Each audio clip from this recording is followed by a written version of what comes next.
नमस्कार, स्वागत है आपका बिहार समाचार में। यूक्रेन में फंसे बिहार के छात्रों को सीएम का आश्वासन, सभी को देश वापस लाने की चल रही है तैयारी। हर अपडेट पर सरकार की नजर है। तो ये बिहार में बदला मौसम का मिजाज, कई जिलों में हो सकती है बारिश।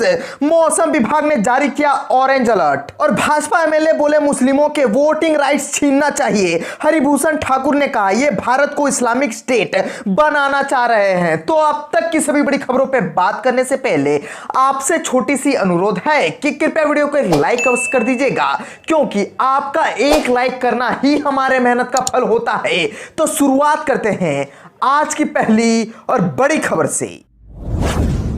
यूक्रेन में फंसे बिहार के छात्रों को सीएम का आश्वासन, सभी को देश वापस लाने की चल रही है तैयारी। हर अपडेट पर है सरकार की नजर। दरअसल यूक्रेन में जारी वर्तमान संकट के मद्देनजर बिहार सरकार वहां रह रहे अपने सभी नागरिकों को वापस लाने की तैयारी में जुट गई है। इसके लिए हर स्तर के प्रयास किए जा रहा है। बिहार की स्थानिक आयुक्त पलका साहनी विदेश मंत्रालय के अधिकारियों से लगातार संपर्क में है। उनसे हर पल का अपडेट लिया जा रहा है, साथ ही सभी जरूरी प्रबंध किए जा रहे हैं। स्थानीय आयुक्त पलका साहनी ने बताया कि रूस की ओर से यूक्रेन पर विशेष सैन्य अभियानों को देखते हुए सीएम नीतीश कुमार के निर्देश पर वहां रह रहे बिहार वासियों को स्वदेश लाने के लिए हर तरह के प्रयास किए जा रहे हैं। आयुक्त ने छात्रों व अनेक अभिभावकों सहित सभी बिहार वासियों को आश्वस्त किया है कि यूक्रेन में रह रहे बिहार वासियों की सुरक्षा के प्रति बिहार सरकार पूरी तरह से प्रतिबद्ध है।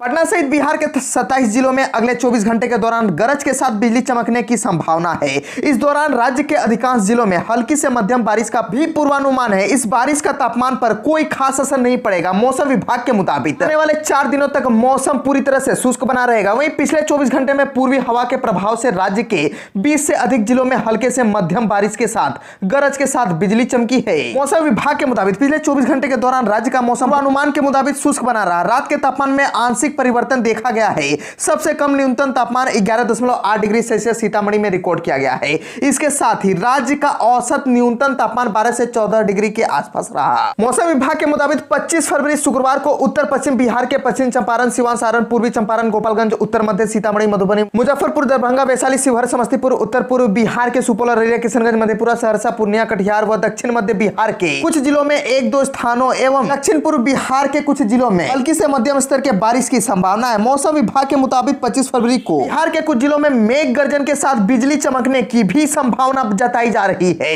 हालांकि मौसम विभाग का यह भी कहना है कि रात के तापमान में अगले 4 दिनों तक कोई खास परिवर्तन नहीं होगा, लेकिन 26 फरवरी से अगले 3 दिनों तक मौसम पूरी तरह से शुष्क बना रहेगा। और बिहार के गो और मदनपुर के इलाके में ठनका गिरने की जानकारी मिली है। शाम 6 बजे मौसम विभाग ने रोहतास, औरंगाबाद, अरवल, जहानाबाद, गया, नालंदा, नवादा, शेखपुरा, लखीसराय, मुंगेर, बेगूसराय और खगड़िया के लिए मेघ गर्जन और वज्रपात के साथ वर्षा का ऑरेंज अलर्ट जारी कर दिया है। राजधानी पटना में भी बादलों के छाए रहने से लोगों में बारिश को लेकर असमंजस की स्थिति बनी हुई है।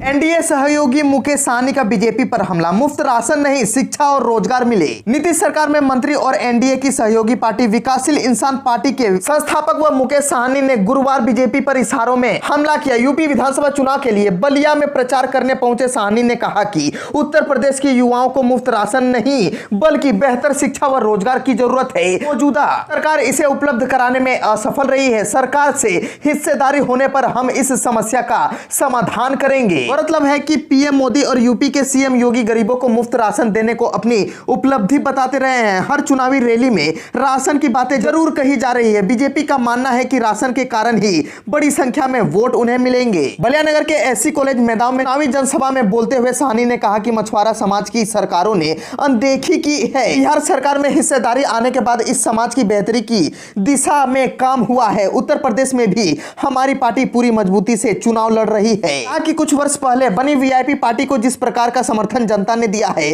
उससे अन्य दल बेचैन है। यूपी, बिहार व झारखंड में अपनी मजबूती का जिक्र करते हुए सहनी ने कहा कि वंचितों को विकास की मुख्य धारा में शामिल कराने तक संघर्ष जारी रहेगा। भाजपा एमएलए बोले मुस्लिमों के वोटिंग राइट्स छीनना चाहिए। हरिभूषण ठाकुर ने कहा ये भारत को इस्लामिक स्टेट बनाना चाह रहे हैं। बीजेपी के फायर ब्रांड विधायक हरिभूषण ठाकुर बचौल ने मुसलमानों से वोटिंग अधिकार छीन लेने की वकालत की है। उन्होंने कहा कि मुसलमानों को वोट देने का कोई नैतिक अधिकार नहीं है। बचौल एआईएमआईएम विधायक अख्तरुल इमाम के उस बयान के बाद आया है जिसमें उन्होंने कहा कि मुसलमानों को उनकी आबादी के हिसाब से ही अधिकार देना चाहिए। बचौल ने कहा कि जब देश आजादी पाने के करीब था उस समय मुस्लिम समुदाय ने देश का विभाजन किया और अपने लिए अलग देश बना लिया और अपने लिए अलग देश ले लिया। ऐसे में अब उन्हें वहां चले जाना चाहिए, यहाँ उनका क्या काम, ऐसी मांग करते हुए उन्हें अपने इतिहास को देखना चाहिए। बचौल ने कहा कि मुस्लिम अपनी आबादी लगातार बढ़ा रहे हैं, उनका उद्देश्य अपनी आबादी बढ़ाकर भारत को मुस्लिम देश बनाना है। उन्होंने मुसलमानों को अल्पसंख्यक कहने पर भी आपत्ति की, कहा कि उनकी आबादी लगातार बढ़ रही है। बचौल ने कहा कि एआईएमआईएम देश को इस्लामिक स्टेट बनाने के एजेंडे पर काम कर रहा है, यह मानवता के दुश्मन है।